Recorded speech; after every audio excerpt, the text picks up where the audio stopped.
आज हम स्वर से जुड़ी हुई 2-4 बातें पूरी करके फिर व्यंजन की ओर बढ़ेंगे। तो स्वर में एक अगला पॉइंट लिखिए, विशेष स्वर। विशेष स्वर, विशेष स्वर हमारा कौन सा है? तो ब्रैकेट में आगे लिख लो रिर। रिर बनाना आप लोग जानते हैं।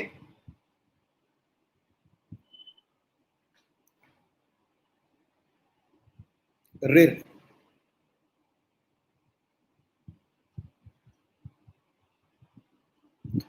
इसके आगे लिख लो, इस स्वर ध्वनि का उच्चारण सामान्यतः, इस स्वर ध्वनि का उच्चारण सामान्यतः र धन ई बराबर री, रा धन छोटी ई बराबर रा पे छोटी ई की मात्रा।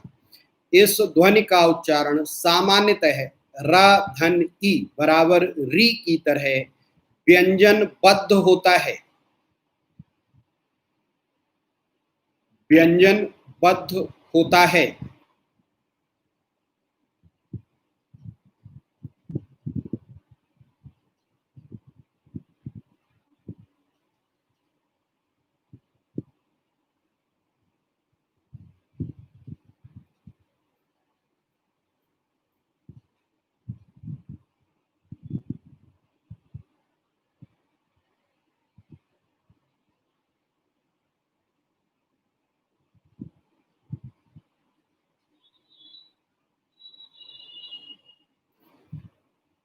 परंतु इसे स्वर में गिना जाता है।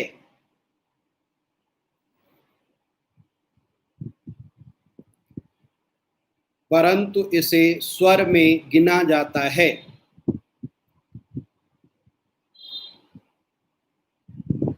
रिर का प्रयोग संस्कृत शब्दों में ही होता है। जैसे रिर का प्रयोग संस्कृत शब्दों में ही होता है, जैसे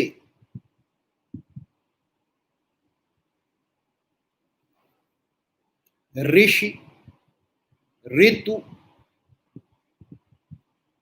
ऋषि, ऋतु, ऋत,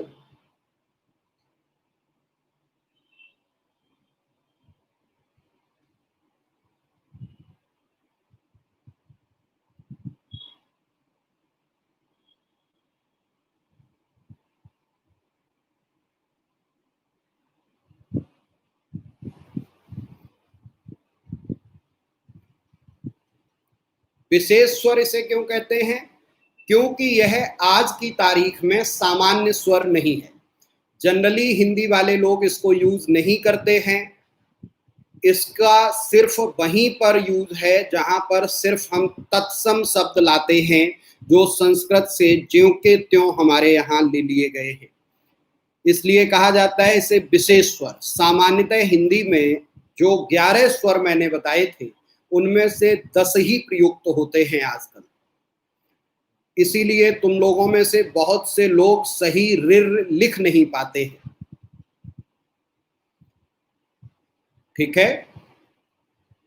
अब बोर्ड अभी मैं 1-2 दिन में इस इंतजाम कोशिश में लगा हुआ हूं कि वो डिजिटल लगवाऊं कि सादा लगवाऊं कि प्रोजेक्टर वाला, इसलिए अभी बोर्ड हमारा लग नहीं पाया। बोर्ड लग जाता तो हम अभी लिख के दिखाते, नहीं तो किताब से देख के आप लोग सही सही लिख लीजिएगा कि रिर कैसा बनता है। इसलिए इसे विशेष स्वर कहते हैं। अब नीचे दूसरे स्वर के बारे में लिखिए, आगत स्वर। आगत, आगत स्वर। आगत स्वर में बड़ा आ लिखिए और उसके ऊपर जैसे डॉक्टर लिखते हुए बिना बिंदु वाली चंद्र बनाते हैं, वो चंद्र बना लीजिए। औ, बड़ा आ और उसके ऊपर सिर्फ चंद्रमा जैसा ऐसे, बिंदी मत लगाइएगा। इसे कहते हैं औ। औ, इसके बारे में लिख लो। हिंदी में अंग्रेजी आदि भाषाओं के अनेक शब्द आ गए हैं जो हिंदी के ही बनकर रह गए हैं।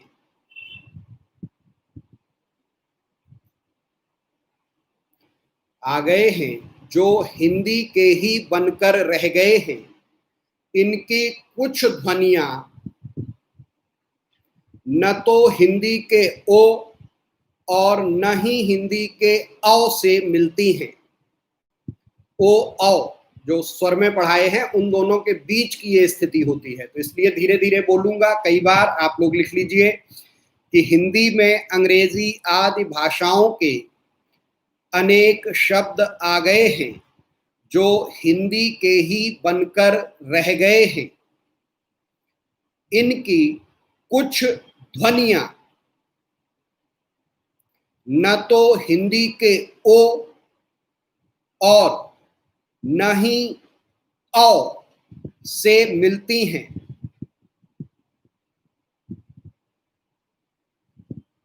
इनकी कुछ ध्वनियां न तो हिंदी के ओ और न हिंदी के औ से मिलती हैं। इनका उच्चारण इन दोनों के बीच से होता है। जैसे स्वर कल बताए थे अ आ इ ई उ ऋ ए ऐ ओ औ, तो ओ औ जो लिखते थे उन ओ औ में यह आवाज न तो ओ है न औ है, इन दोनों के बीच की जैसे निकलती है, तो इसलिए इसे अ कहते हैं। अ अ अब मानक भाषा के अनुसार इन आगत स्वरों को अ बड़ा आ और चंद्र ऊपर अ के रूप में लिखा जाना चाहिए। जैसे किसके शब्द में आप लोगों को तुरंत याद आ जाएगा, कॉपी। कॉपी हिंदी में न तो ये कॉपी है न कॉपी है, ये कॉपी है। ऐसे ही डॉक्टर, डॉ अ अ डॉक्टर, ये वो शब्दों में मिलेगा जो शब्द सीधे सीधे अंग्रेजी के हैं, लेकिन आज उनको हिंदी में स्वीकार कर लिया गया। जैसे नई मानक भाषा जो है उसमें हम संस्कृत के शब्द शामिल करते हैं, उर्दू के शब्द शामिल करते हैं, अरबी, फारसी, चीनी। आगे ये जब शब्द संरचना पर हमारी बातचीत होगी तो हम बताएंगे विदेशज शब्द जो होते हैं तो वो भी फिर हमारी भाषा के ही मान लिए जाते हैं। जैसे इंग्लिश में उनकी ऑक्सफोर्ड डिक्शनरी बीच बीच में नए नए शब्द स्वीकार करती है, जैसे चपाती स्वीकार कर लिया। अब उनके यहाँ ब्रेड होती है, ब्रेड अलग चीज है, चपाती अलग चीज है, तो चपाती को वहां पर स्वीकार कर लिया गया। ऐसे ही हमारे यहाँ क्रिकेट, वो लोग हिंदी के साथ अत्याचार करते हैं जो क्रिकेट की भी हिंदी करने की कोशिश करते हैं। वो लोग जो स्टेशन या रेल इनकी हिंदी करने की कोशिश करते हैं वो हिंदी के साथ अत्याचार करते हैं। रेल अंग्रेजों ने बनाई, उन्होंने नाम दिया, हमारे यहाँ उन्होंने शुरू कराई, तो हम उसको रेल ही कहें, कंप्यूटर कहें, कैलकुलेटर कहें। एक शब्द हमने बोला था ऋषि, दूसरा बोला था ऋतु, तीसरा बोला था रित। तो जो ऋषि है वो जानते हो सन्यासी, जो ऋतु है वो जानते हो मौसम, और जो रित बोला था जिसमें न तो ता पे कोई मात्रा है आगे पीछे और रिर और ता, उसे बोलते हैं रित। रित माने होता है प्राकृतिक नियम, नैसर्गिक नियम, वो नियम जिनको हम यूनिवर्सल ट्रुथ मानते हैं। जैसे एक रित क्या है कि सूर्य पूरब में निकलता है। पूरी दुनिया में जहां भी आप चले जाओ ये बात हमेशा सही ही रहेगी कि सूर्य पूरब में निकलता है।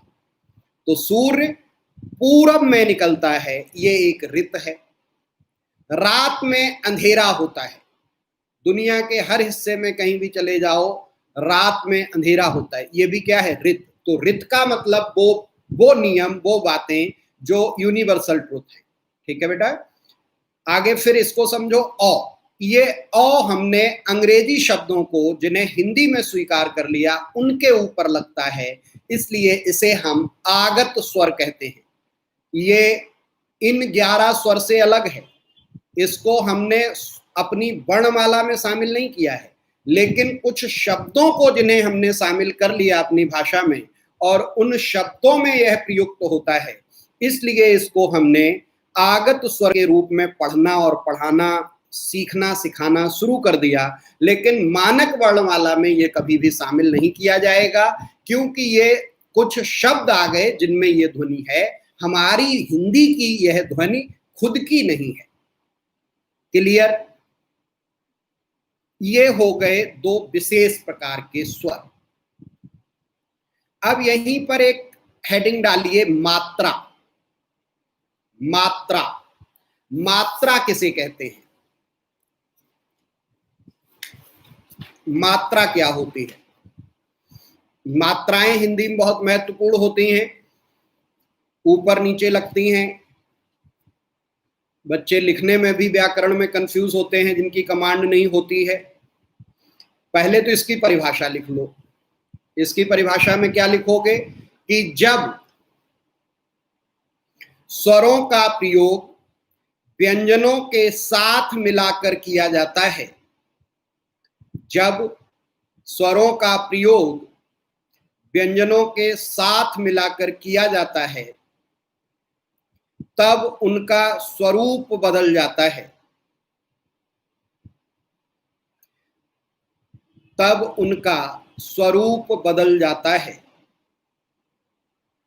स्वरों के इस बदले हुए लिखित स्वरूप को ही मात्रा कहते हैं।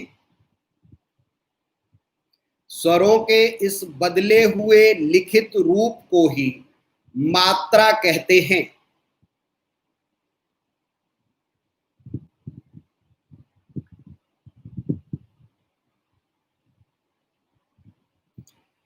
मात्रा दरअसल, मात्रा वास्तव में, चाहे जैसे करके लिख लीजिए, मात्रा वास्तव में उस स्वर के उच्चारण में लगे हुए समय की मात्रा होती है। मात्रा वास्तव में उस स्वर के उच्चारण में लगने वाले समय की मात्रा का प्रतीक होती है। मात्रा वास्तव में उस स्वर के उच्चारण में लगने वाले समय की मात्रा का प्रतीक होती है।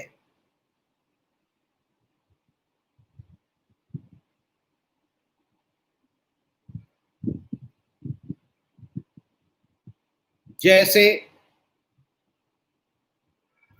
जैसे लगभग जो तुम्हें 11 स्वर हमने बताए हैं, उन सब की मात्रा आप लोग जानते हो। सिर्फ कंफ्यूजन तुम्हें होगा पहले ही छोटे आ पर। तो छोटा आ लिख के उसके आगे सिर्फ ऊपर जो सिरोरेखा खींचते हो, ऐसे लाइन हिंदी में, वो लाइन जैसे क म ल लिखा, उसके ऊपर लाइन जो खींचते हो, वो लाइन छोटी सी खींच लो। ऊपर वाली लाइन को ही हम अ का प्रतीक मान लेते हैं, क्योंकि यह जहां पर कोई मात्रा नहीं दिखाई होती है, जैसे कमल, इसमें तुम किसी से पूछो कोई मात्रा दिखाई दे रही, वो कहेगा नहीं मात्रा दिखाई दे रही। फिर भी इसमें कौन सा स्वर लगा हुआ है? क्योंकि व्यंजन तो परतंत्र वर्ण हैं, तो उनको अकेले तो लिखा नहीं जा सकता, तो उनके साथ स्वर लिखा जाएगा। तो स्वर कौन सा है? अ की कैसी मात्रा लिखने में आएगी? तो ऊपर सिरोरेखा, उसे हिंदी में बोलते हैं शिरोरेखा। सिरोरेखा ऊपर जो लाइन खींची जाती है, इसीलिए यहीं पर रोक कर तुम लोगों को बता दे रहा हूं। तब तक आगे आप लोग बड़ा आ का डंडा जानते हो। छोटी ई इधर से लगती है, बड़ी ई इधर से लगती है, ऊ छोटा इधर से लगता है, बड़ा ऊ इधर लगता है। ए एक मात्रा ऊपर, ऐ दो मात्राएं ऊपर, ओ डंडे के ऊपर एक मात्रा, और डंडे के ऊपर दो मात्राएं, रिर सिर्फ ऐसे नीचे गोल ऐसे रिर बना देते हैं।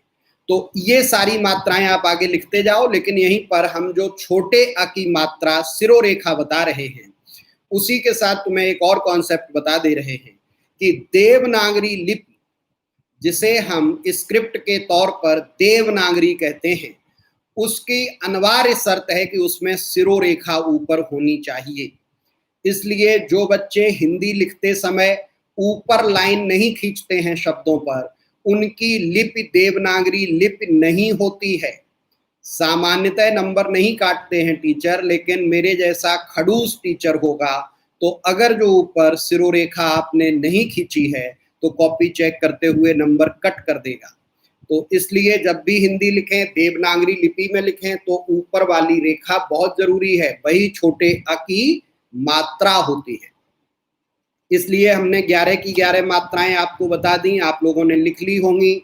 मात्रा से संबंधित किसी का कोई क्वेश्चन, आगत स्वर से संबंधित, विशेष स्वर से संबंधित तो पूछो, नहीं तो फिर हेडिंग डालेंगे व्यंजन और हम व्यंजन की ओर बढ़ेंगे। यहां तक किसी का कोई क्वेश्चन? लाइव क्लास का फायदा यही है कि जब आप क्वेश्चन पूछते रहो, 2-1 दिन का टाइम और दो, हम बोर्ड लगवा लेंगे। लेकिन तुम लोगों की संख्या जो घट रही है, अभी भी सिर्फ 47 लोग हमारे साथ जुड़े हुए हैं, ये मुझे परेशान करता है। इतनी गर्मी में हम ऑफिस तक आते हैं कि चलो लाइव तुम लोगों से बातचीत की जाए, जब यहाँ आके देखते हैं तो दिखाई देते हैं थोड़े से बच्चे, फिर मजा नहीं आता। तुम लोगों से मैं फिर कह रहा हूँ, अपने बैच के, अपने दोस्त, दूसरे बच्चे जो तैयारी कर रहे हैं, यहाँ कोई पैसा तुमसे नहीं लग रहा, सिर्फ डेटा खर्च हो रहा, लेकिन उसके बदले में बहुत कुछ सीखने को मिल रहा है। तो ज्यादा से ज्यादा लोग लाइव जुड़ोगे तभी हम आगे कंटिन्यू करेंगे। आप लोग लाइव नहीं जुड़ोगे तो मुझे कोई पागल कुत्ते ने या काले कुत्ते ने या भालू ने, बंदर ने नहीं काटा है कि भरी दोपहरी गर्मी में 2 बजे आके मैं लाइव हूं। ठीक, हमें भी सोना अच्छा लगता है दोपहर में, तो इसलिए ये अंतिम बार कह रहा हूँ, ये आप लोगों की आपस में जिम्मेदारी है कि अगर जो आप लाइव क्लास चाहते हैं आगे फ्री सुविधा में, तो आप व्यूअर बढ़ाइए, अपने दोस्तों को कहिए 47 लोगों के लिए यार तो मैं नहीं आता, और ज्यादा लोग आएंगे तभी मैं यहाँ आऊंगा। ये आज आपको बता दे रहा, अभी आऊंगा। कल भी मैंने कहा था, बच्चे कहने लगे सर बंद मत करना, लेकिन आप लोगों को खुद ही प्रोत्साहित करो जिन्हें पता है, हम कहाँ से ढूंढ के लाएं। लेकिन इतने बच्चों के लिए मैं आके, हमारे यहाँ इनरोल्ड है 500 बच्चे, यहाँ आ ही नहीं रहे, पता नहीं कहाँ बिजी है। खैर, कोई प्रश्न हो तो पूछो फटाफट, नहीं तो व्यंजन हेडिंग डालो। यहाँ तक किसी का कोई क्वेश्चन? कोई क्वेश्चन नहीं, ओके। हेडिंग डालो व्यंजन, हिंदी के व्यंजन वर्ण या सिर्फ व्यंजन, हिंदी ही पढ़ रहे हैं आप लोग जानते हो, तो आगे डालो व्यंजन। व्यंजन की परिभाषा लिखो। सबसे पहले व्यंजन कहते किसे हैं, इसको हम परिभाषित करते हैं। वे ध्वनियां जिनके उच्चारण में फेफड़ों से निकलने वाली वायु मुख विवर में कहीं ना कहीं अवरुद्ध होती है,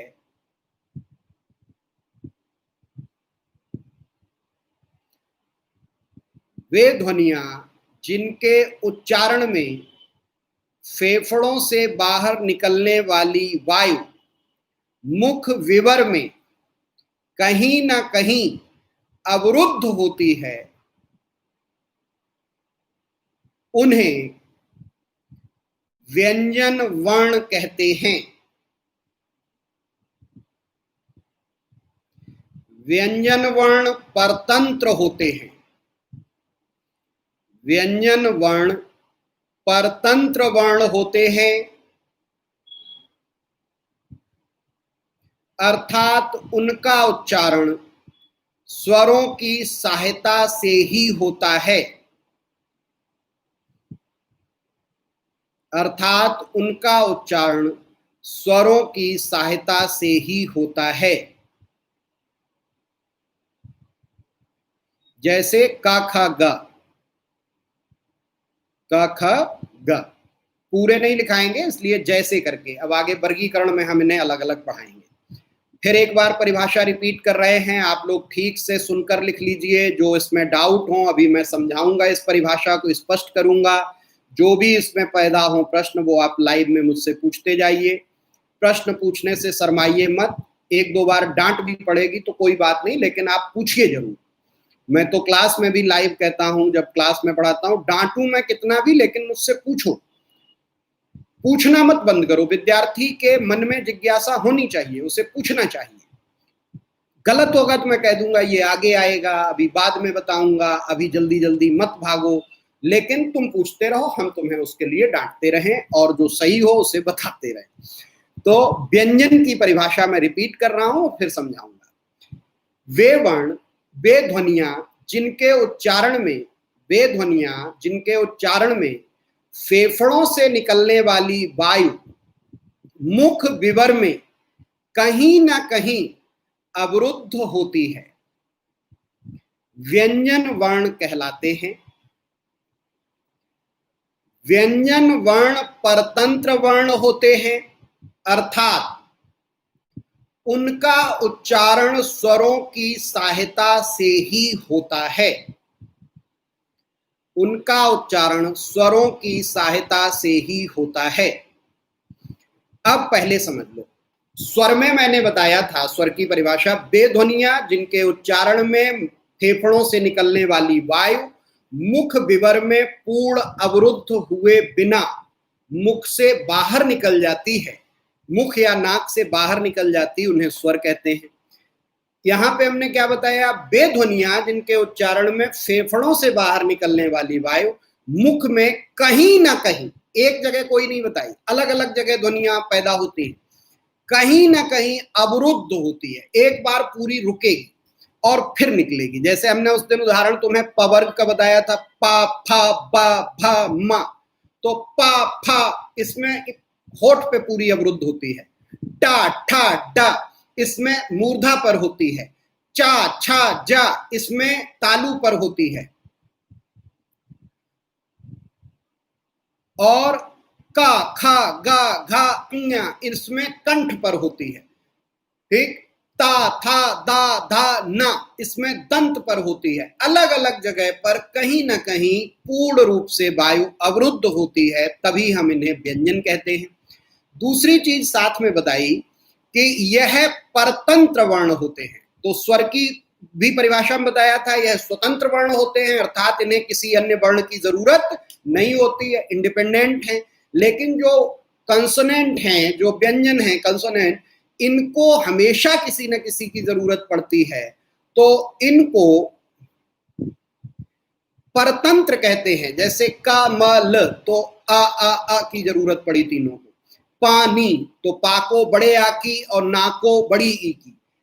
हर व्यंजन के साथ कोई ना कोई स्वर लगा होता है और कोई स्वर नहीं होता है, तो वहां पर हमेशा आ होता है। और यदि आ नहीं होता है तो हम कह देते हैं, अगर जो व्यंजन के साथ स्वर नहीं होता है तब हम उसे कहते हैं आधा। तुम लोगों ने लिखा होगा ना दिल्ली, तो आधा ला फिर पूरा ला। तो व्यंजन कभी भी पूरा होगा ही नहीं बिना स्वर के, ठीक है। इसलिए अगर जो व्यंजन के साथ, ये प्रश्न कल परसों किसी बच्चे ने पूछा था, तो मैंने तब शांत रह गया था, हमने कहा व्यंजन पढ़ाएंगे तब बता देंगे कि यदि किसी व्यंजन के साथ कोई स्वर नहीं है तो क्या वह व्यंजन नहीं होगा? हाँ, पूर्ण व्यंजन नहीं होगा, वो आधा रह जाएगा। बोलचाल में हम क्या कहेंगे? आधा ला, आधा टा, आधा का, आधा पा, आधा, हाफ, उर्दू में जिसे नीम कहते हैं, ठीक।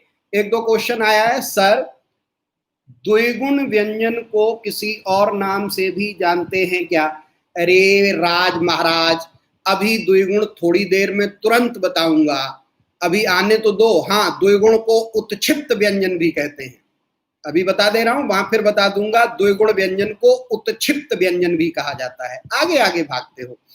अगर व्यंजन स्वतंत्र रूप से उच्चरित हो तो क्या व्यंजन आधे रूप में उच्चरित होगी सर? अरे भाई, उच्चरित कर ही नहीं पाओगे, ठीक, बिना उसके वो पूर्ण होगा ही नहीं। हाँ, आधा उच्चरित करो तो हम कैसे कहते हैं? दिल्ली, दिल्ली, ल ल, तो वो अलग से नहीं सुनाई देता, दिल्ली, दिल ल, ल, ल, ऐसे कहो के रह जाता है।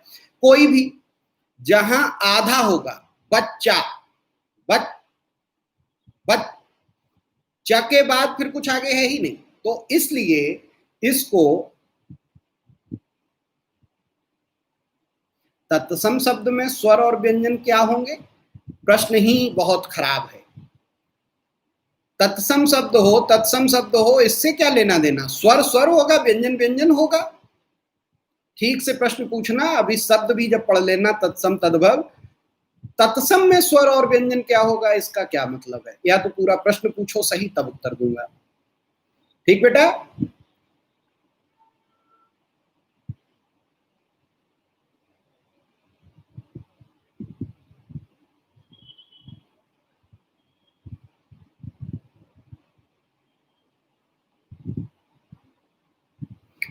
नहीं बेटा, आधे पर कोई भी लाइन ऊपर मानी ही नहीं जाती, इसीलिए जो आधा वर्ण होता है वो बाद वाले वर्ण में शामिल हो जाता है, उसी के साथ जुड़ जाता है।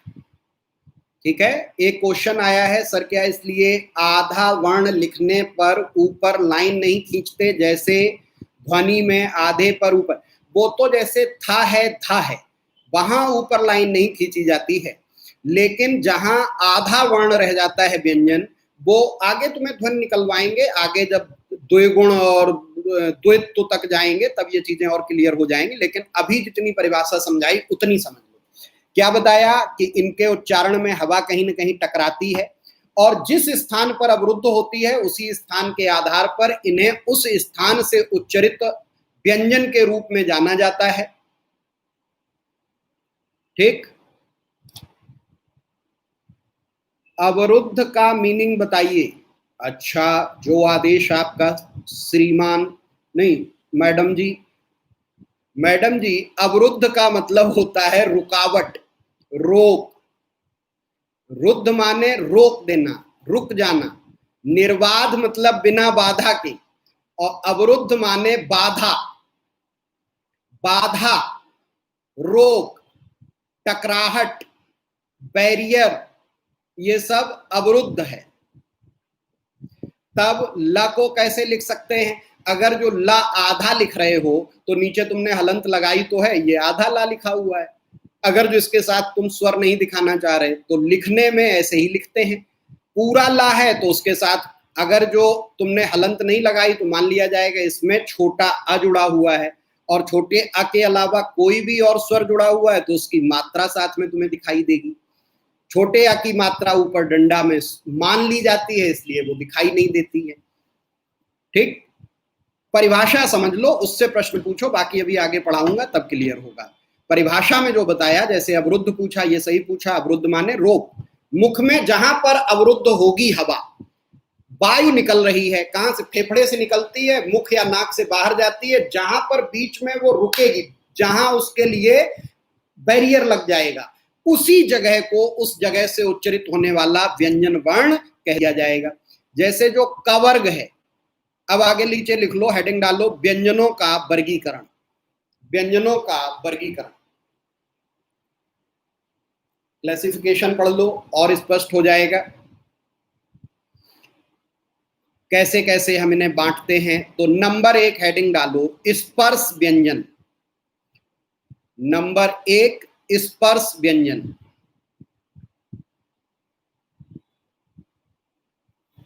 स्पर्श व्यंजन,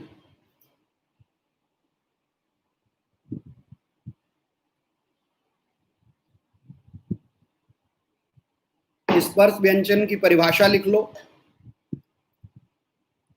स्पर्श व्यंजन, यह व्यंजन कंठ, तालु, मूर्धा, दंत, ओष्ठ स्थानों के स्पर्श से बोले जाते हैं।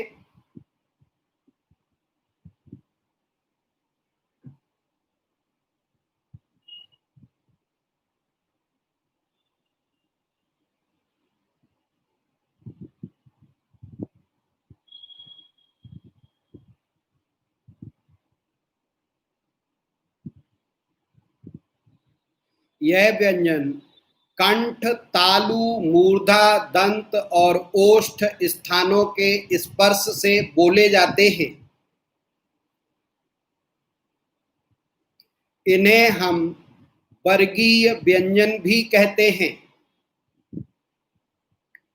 इन्हें हम वर्गीय व्यंजन भी कहते हैं, क्योंकि यह उच्चारण स्थान की अलग अलग एकता लिए हुए वर्गों में विभक्त हैं। यह व्यंजन कंठ, तालु, मूर्धा, दंत और ओष्ठ के ओष्ठ स्थानों के स्पर्श से बोले जाते हैं। इन्हें हम वर्गीय व्यंजन भी कहते हैं, क्योंकि यह उच्चारण स्थान की अलग अलग एकता लिए हुए वर्गों में विभक्त हैं।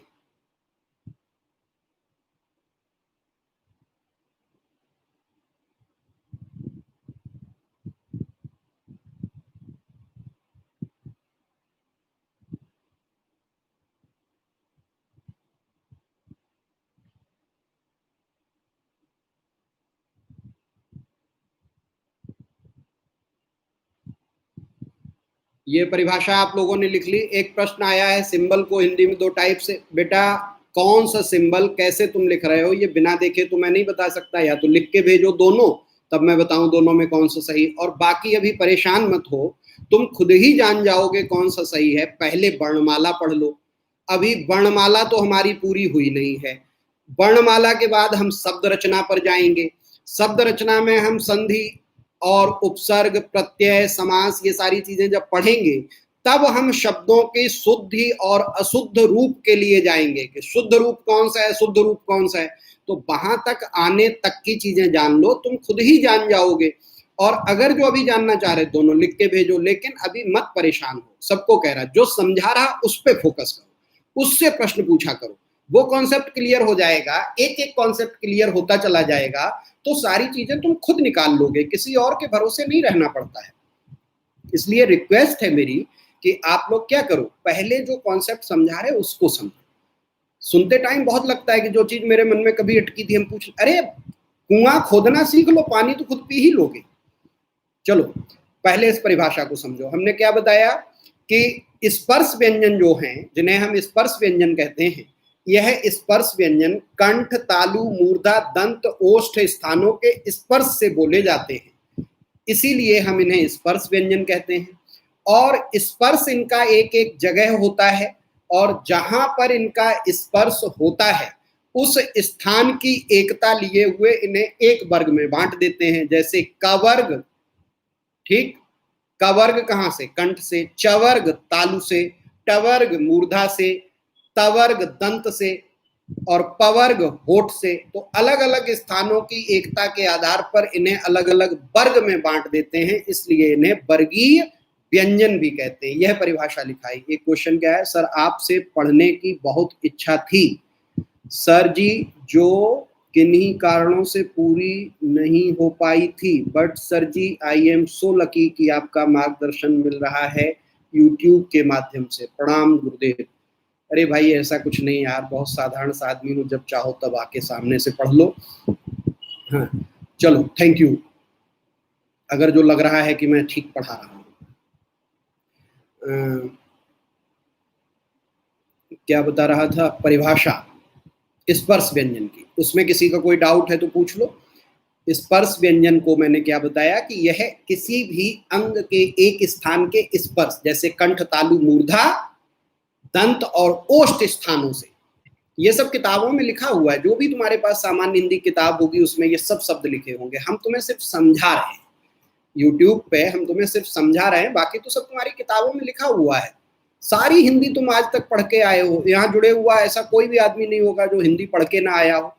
हिंदी तो हमारे यहाँ कंपलसरी पढ़ाई जाती है 10th तक, तो हिंदी तो सब पढ़ के आए हैं। ठीक, फिर अलग अलग वर्ग के स्थान में इनको वर्गी, अब समझने के लिए जैसे, तो जैसे लिखने के लिए नीचे जैसे, एक लाइन में जितना बताऊं उतना लिखना, फिर मैं कहूंगा लाइन बदल लो तब लाइन बदलना। सबसे पहले पहली लाइन में लिखो जैसे का वर्ग, का सिंगल इन्वर्टेड कॉमा, का वर्ग, और का वर्ग के आगे डैश लगा के लिख लो, का वर्ग, उसके आगे डैश लगा के लिखो का, ख, ग, घ, अंग्या। अंग्या में जो ड़ बनता है उसके बीच में जाके बिंदी लगेगी, नीचे नहीं, बीच में, जिसे तुम लोग स्कूल में पढ़े होगे, गलत पढ़े होगे। ज्यादातर लोग इस बेल्ट में, बरेली रीजन में सबको इसका उच्चारण गलत ही सिखाया जाता है, और वो तुम लोग पढ़े होगे अड़ा खाली। वो जो अड़ा है वो अड़ा नहीं होता, वो ऐसे करके और बीच में आगे बिंदी लगती है, अड़ा खाली वाला। उसको आज से तुम लोग क्या उच्चारण करोगे? अंग्या। ठीक, क ख ग घ ञ। ठीक, तुम सब लोगों ने अड़ा पढ़ा होगा, लेकिन अड़ा अब ना पढ़ना।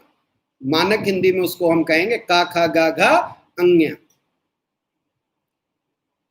अंग्या, ये नाक से थोड़ी सी आवाज जाएगी, अंग्या अंग्या अंग्या, नाक में जाती है।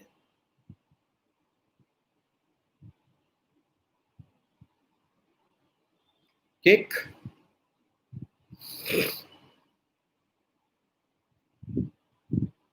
अंग्या।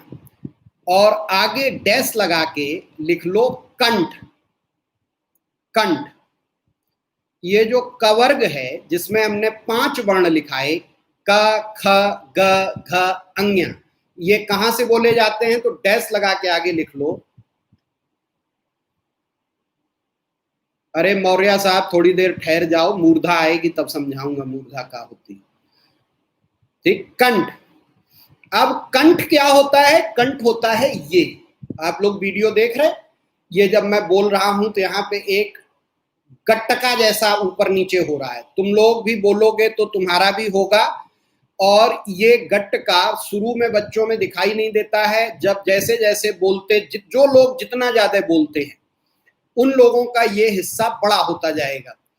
ठीक, इसी को कंठ कहते हैं, कंठ से ही गाया जाता है। तो ये हिस्सा होता है कंठ, गर्दन जिसे कहते हैं, उसके अंदर जो नली होती है उसको कंठ कहते हैं। कंठ समझ में आ गया? गुड।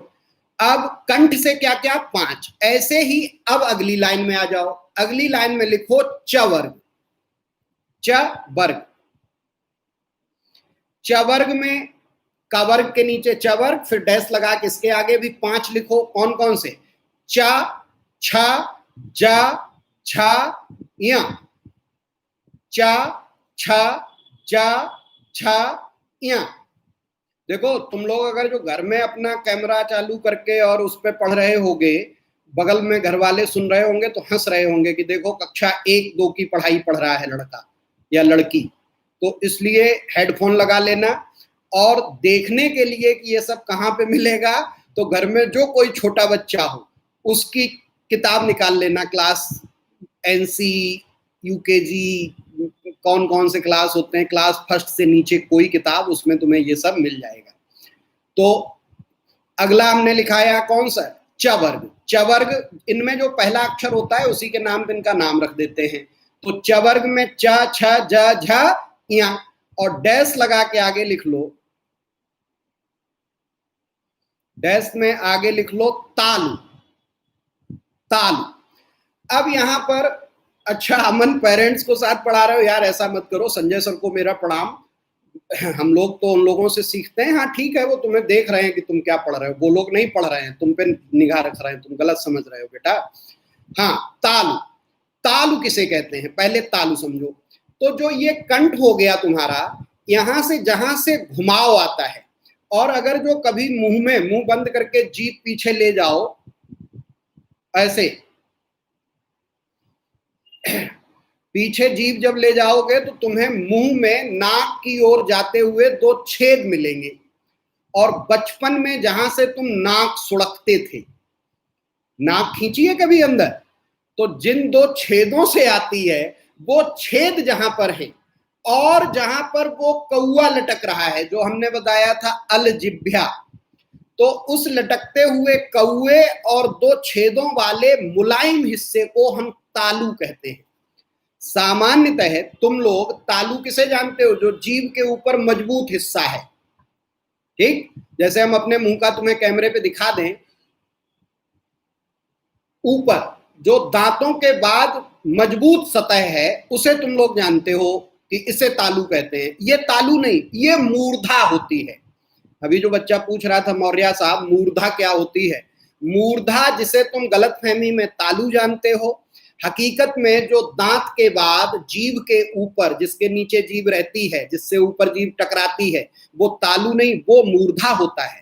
और तालु वो होता है जो मूर्धा और कंठ के बीच में कोमल हिस्सा होता है, जो जहां से मुड़ती हैं चीजें, और जहां पर वो कौवा लटक रहा है और जहां पर दो छेद हैं नाक वाली, उसको हम तालु कहते हैं।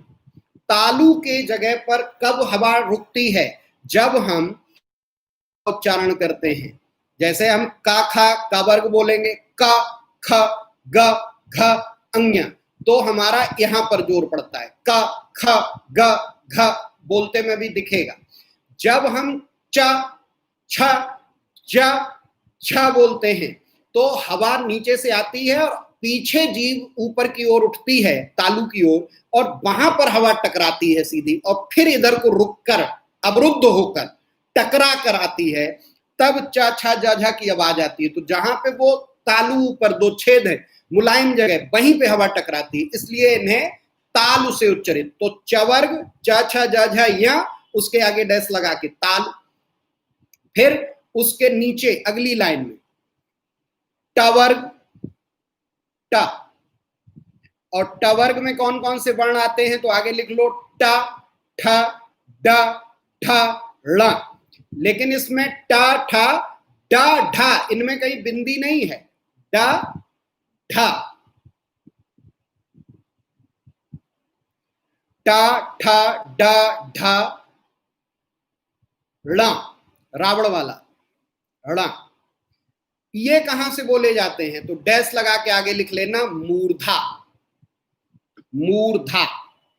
तो अभी तक कवर्ग कहां से बोला जाता है, कंठ से। चवर्ग कहां से बोला जाता है, तालु से।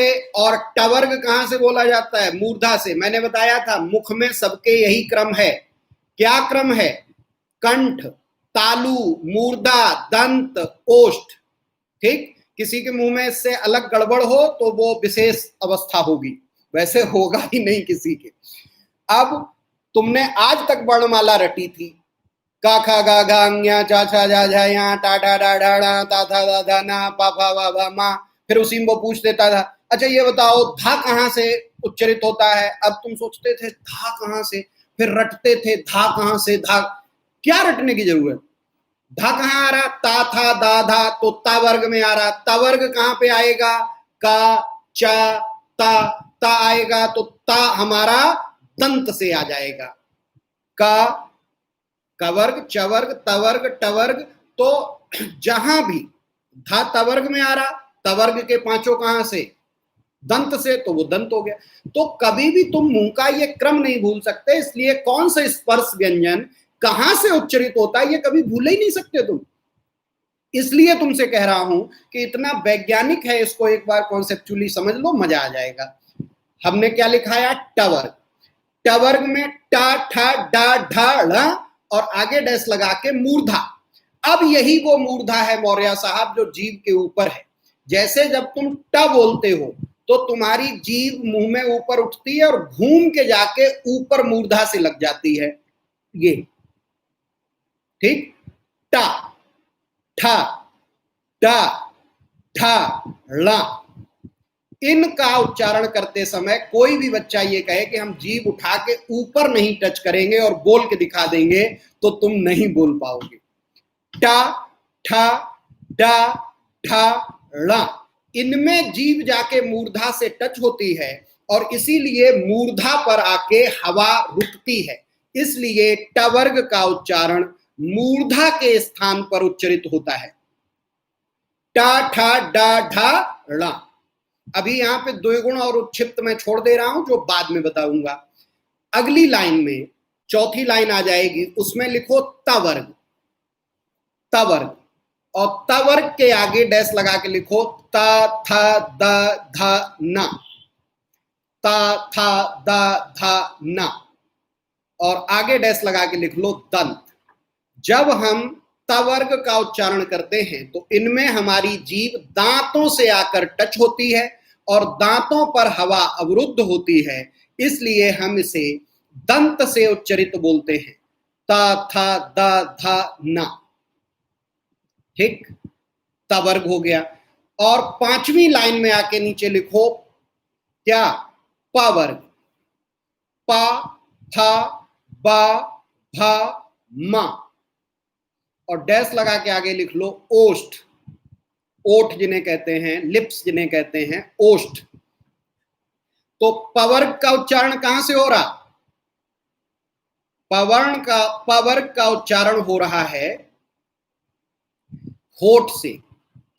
पा, फा, पा, फा, मा। होठ मिल जा रहे, हवा आके इन पे रुक जा रही, झटके से ये खुल रहे, हवा बाहर निकल रही, उच्चारण पैदा हो जा रहा। पा, फा, बा, भा, मा। और हमने बताया था दोस्तों, याद रखना, फ्राइड की साइको एनालिसिस में आता है कि बच्चे के मुंह में सबसे पहले लिबिडो उसके होठ में आते हैं, और इसीलिए बच्चे के शरीर में सबसे पहले सेंसेशन कहीं आता है तो होठों में। इसीलिए बच्चा जस्ट जन्म लेते ही मां के स्तन से लगकर दुग्धपान कर लेता है, क्योंकि उसके होठ सेंसिटिव होते हैं। और होठों के सेंसिटिव होने के कारण ही, लिबिडो होठ में होने के कारण ही कोई भी बच्चा सबसे पहले प वर्ग की ध्वनियां ही उच्चरित करता है। पप्पा, पापा, बुआ। अगर जो तुम घर में देखोगे, कोई बच्चा पैदा होता है, बुआ सबसे खुश टहलती हैं, बच्चे ने हमें बुलाया। मम्मी खुश रहती हैं, बच्चे ने हमें बुलाया। पापा खुश रहते हैं, हमें बुलाया। फूफा खुश रहते, हमें बुलाया। ठीक, सबका सबका, भाई बहन सब खुश रहते हैं। ठीक, लेकिन बच्चा दरअसल होठों को जोड़ना और अलग करना सीख रहा होता है। बु बु बु बु बु बु बु बु बु बु, तो बुआ आ गई, बहन आ गई। ठीक, ऐसे ही मम मम मम, मम्मा आ गई, अम्मा आ गई, मम्मी आ गई। दुनिया की किसी भाषा में भी होठों से उच्चरित होने वाली ध्वनि से ही मां का संबोधन तय होता है। चाहे अम्मा, चाहे मां, चाहे मम्मी, चाहे मदर, चाहे मादर। जो मादर शब्द है वो तुरानी और सामी भाषाओं में भी बोला जाता है। ठीक है, मुख्य रूप से 3 हिस्सों में भाषाएं बंटती हैं, फिर 12 भाषा परिवार बंटते हैं। 12 भाषा परिवार बंटने के बाद फिर उनकी शाखाएं बंटती हैं। उन सभी भाषाओं की गारंटी देकर मैं कह रहा हूं कि सबसे पहला अगर जो कोई ध्वनि उच्चरित करता है बच्चा, तो वो ध्वनि होती है प वर्ग से संबंधित। बहुत वैज्ञानिक है, क्योंकि होठ में ही लिबिडो होते हैं। ये आज तुम लोग अपने घर पर लोगों से शेयर करना और देखना कि सबने यही ध्वनि बोली होगी। अपने माँ बाप से पूछना, सबसे पहले मैंने क्या बोलना शुरू किया था, यही ध्वनि मिलेगी। प वर्ग में ये 5 व्यंजन वर्ण आते हैं, स्पर्श वर्ण आते हैं, जिनको हम कहते हैं पा, फा, बा, भा, मा। ये कहां से उच्चरित होते हैं, ओष्ठ से। ओष्ठ मतलब लिप्स। क्लियर यहां तक।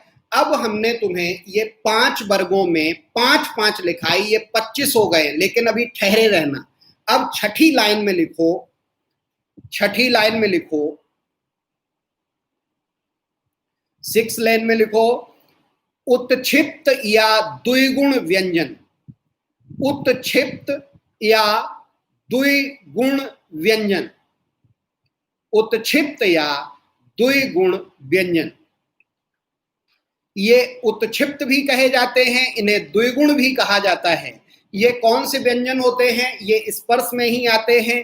इनको डैश लगा के आगे लिखो, डैश। कौन कौन से वाले, वही डा और ढा जिनके नीचे बिंदी लग जाती है। पेड़, पेड़ लिखते हो, पेड़, तो डा, डा के नीचे बिंदी, तो पेड़, पेड़। और ढा के नीचे, ढक्कन वाला ढा, उसके नीचे बिंदी लगा के लिख दो, तो ये हो जाता है ढ़, पढ़ाई। ठीक, चढ़ाई, पढ़ाई, ढ़।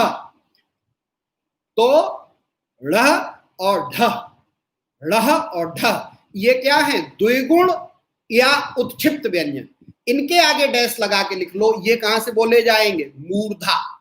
ये चूंकि जो तुम्हारा ट वर्ग था, ट, ठ, ड, ढ, ण, उसी में ड और ढ को अलग करके उन दोनों के नीचे बिंदी लगा दी और ये हमारे क्या बन गए, ड़ और ढ, ढ़ और ढ। तो इनमें दो गुण हो जाते हैं, डबल, ठीक। इसीलिए इनको उत्क्षिप्त भी कहते हैं, उत्क्षिप्त, लेकिन ये मूर्धा के ही सहयोग से बोले जाते हैं, ढ़ ढ ढ। इसमें उत्क्षिप्तता पैदा होती है, उत्क्षिप्त इनको कह देते हैं। इसमें और छटपटाहट जीभ में बढ़ जाती है, इसलिए, ठीक है। अभी बीच में क्वेश्चन आया था सर नीचे हलंत क्यों लगाते हैं, एक बार और बता दीजिए। हलंत इसलिए लगाते हैं कि जब कोई व्यंजन वर्ण हम बिना स्वर के लिख रहे होते हैं, कोई भी व्यंजन वर्ण बिना स्वर के लिखते हैं, तो या तो नीचे हलंत लगाएं या उसको उसके बाद आने वाले व्यंजन वर्ण में जोड़ दें, क्योंकि उसके साथ स्वर नहीं है तो वो व्यंजन वर्ण अधूरा रहता है। उसको अधूरा दिखाने के लिए हम नीचे हलंत लगा देते हैं। उत्क्षिप्त, उत्क्षिप्त का मतलब होता है विक्षिप्त, जानते हो विक्षिप्त क्या होता है, विशेष रूप से क्षिप्त, मतलब जो छटपटाता घूमता है। उत्क्षिप्त जो ऊपर जाके छटपटाता है, ठीक, उत्क्षिप्त हो जाता है, जीभ ऊपर जाके मूर्धा के साथ छटपटाती है, ल ढ, उत्क्षिप्त, ठीक। क्लियर हुआ राज साहब, उत्क्षिप्त। तो द्विगुण व्यंजन या उत्क्षिप्त व्यंजन क्या होते हैं, बहुत लोगों से पूछोगे तो गड़बड़ा जाएंगे। उत्क्षिप्त को ही द्विगुण कहते हैं। और ये कौन से होते हैं, नीचे दोनों बिंदी लगी होती है। ये कहां से उच्चरित होते हैं, मूर्धा से होते हैं। ये दोनों कहां से द्विगुण वाले पैदा होके आते हैं, तो ट वर्ग से पैदा होके आते हैं। तो आज दोस्तों मैंने तुम्हारे सामने डिस्कस किया व्यंजन की शुरुआत को। पहले तो स्वर का बचा हुआ हिस्सा बताया था कि आगत स्वर, विशेष स्वर और मात्राएं। उसके बाद मैंने आपको व्यंजन की परिभाषा बताई। उसके बाद मैंने आपको व्यंजन के वर्गीकरण का पहला पॉइंट आज सिर्फ समझाया है, और वो है स्पर्श व्यंजन, जिसकी परिभाषा बता दी कि ये कहीं ना कहीं स्पर्श से बोले जाते हैं। फिर उसके बारे में बता दिया कि इसमें चूंकि स्पर्श स्थान के वर्ग को तय कर वर्ग में बांटकर इनको हम समझते हैं, तो ये वर्गी भी कहलाते हैं। फिर अलग अलग कौन से वर्ग हैं वो हमने आपको बता दिए, पांचों वर्ग। फिर 5 वर्गों में 5 5 25 और 2 उत्क्षिप्त और द्विगुण। उसके बाद टोटल कितने हुए, तो जहां पे तुमने ये टेबल बनाई उसके आगे जाके बगल में लिख लो स्पर्श व्यंजन या वर्गी व्यंजन बराबर 27। स्पर्श व्यंजन या वर्गी व्यंजन टोटल कितने होते हैं, 27। 27 तुम्हें लिखवा दिए हैं, 5 5 की 5 लाइनें और 2 अलग से, तो 27। अभी तुम मेरे साथ धीरे धीरे समझते जाओ, इतने कॉन्सेप्ट क्लियर हो जाएंगे कि कोई चाह के भी भूलना चाहे तो नहीं भूल पाएगा। जो परीक्षा में प्रश्न आते हैं वो एग्जामिनर कितना भी घुमा के तुमसे पूछ दे, लेकिन तुम्हारा गलत नहीं होगा, मैं दावे से कहता हूं, ठीक। तो आज हमने क्या समझे, स्पर्श व्यंजन, वर्गी व्यंजन, जो कि कुल 27 हैं। इन्हीं वर्गों में बटे होने के साथ साथ इनको द्विगुण और उत्क्षिप्त भी कहते हैं। वो भी कौन से हैं ये भी बता दिए, 27। नंबर 2, अगली हेडिंग डाल लो। लेकिन एक चीज, अगली हेडिंग डालने से पहले नोट करके एक हेडिंग डाल लो। नोट, एक सूचना और दे दें यार, सरल सी कोई बुक नहीं, एक बुक बता रहा हूं, उसमें ये सब मिलेगा नहीं, लेकिन परीक्षा के नजरिए से ये किताब सबसे बेहतर है, इसीलिए आज मैंने लेके रखी थी। इस पे मोहर स्पेसिफिन की लगी, तो ये मत सोचना स्पेसिफिन मिली है इसलिए प्रचार कर रहा हूं। ये किताब अभी उपलब्ध किताबों में सबसे ठीक है, अरिहंत सामान्य हिंदी, अरिहंत मानक सामान्य हिंदी, डॉक्टर पृथ्वीनाथ पांडे। ये किताब ठीक है, जिससे परीक्षा के प्रश्न हो जाएंगे। लेकिन जो अभी तक मैंने 3 दिन में पढ़ाया वो सब इसमें कहीं नहीं है, वो सामान्यतः किताबों में नहीं मिलता। वो तो किसी भी चौपतिया, किसी बच्चे की 1-2 की किताब से वो वर्णमाला ले लेना, वहीं से सब समझ में आएगा। किताबों से बातें हो जाती तो फिर हम लाइव क्यों आते, किताब में ही सब मिल जाता तुम्हें, ठीक है। तो एक यहां पे हेडिंग डाल लो, पंचमाक्षर, पंचमाक्षर, और नोट करके लिखो पंचमाक्षर या अनुनासिक व्यंजन, पंचमाक्षर या अनुनासिक व्यंजन। और इसको अब कल हम यहीं से शुरू करेंगे। पंचमाक्षर या अनुनासिक व्यंजन समझा देंगे। वो पंचमाक्षर जिन्हें हम 5 अक्षर कहते हैं, वो पंचमाक्षर इन्हीं स्पर्श व्यंजन और जो स्पर्श व्यंजन और वर्गी व्यंजन बताए हैं, इन्हीं में से 5 निकल के आएंगे जिन्हें हम पंचमाक्षर या अनुनासिक व्यंजन अलग से कभी परीक्षा में कोई पूछ दे तो आप बता सके। इसलिए वहीं से हम कल फिर बात शुरू करेंगे। आप लोगों से अंतिम यही रिक्वेस्ट, 3 बज गए हैं, समय की सीमा रहती है, डाटा की सीमा रहती है ऑनलाइन में, कि आप लोग ज्यादा से ज्यादा शेयर करिए, ज्यादा से ज्यादा सब्सक्राइब कराइए हमारा चैनल, ज्यादा से ज्यादा लोगों को देखने के लिए बुलाइए, तब तो मेरी मेहनत करने का मजा है। कम लोग जानेंगे, देखेंगे, पैसे मैं ले नहीं रहा हूं, इसलिए आप लोग ज्यादा से ज्यादा लोगों को जोड़िए। सर बीओ में न्यू पेपर बनेगा या ओल्ड वाला ही आएगा? मार्च में था एग्जाम, इसके बारे में सिर्फ और सिर्फ डॉक्टर प्रभात कुमार जी जानते होंगे। मैं कुछ नहीं कह सकता, कुछ नहीं बता सकता, माफी चाहूंगा। ये तुक्केबाजी आप भी कर सकते हो मुझसे बेहतर। बाकी थैंक यू, शुक्रिया। अब हम अपनी बात खत्म करते हैं। इसका खूब प्रचार करिए, आप लोग इसको फेसबुक पे भी शेयर करिए, जिससे कि लोग हमसे जुड़े, जाने। Thank you, bye bye, take care.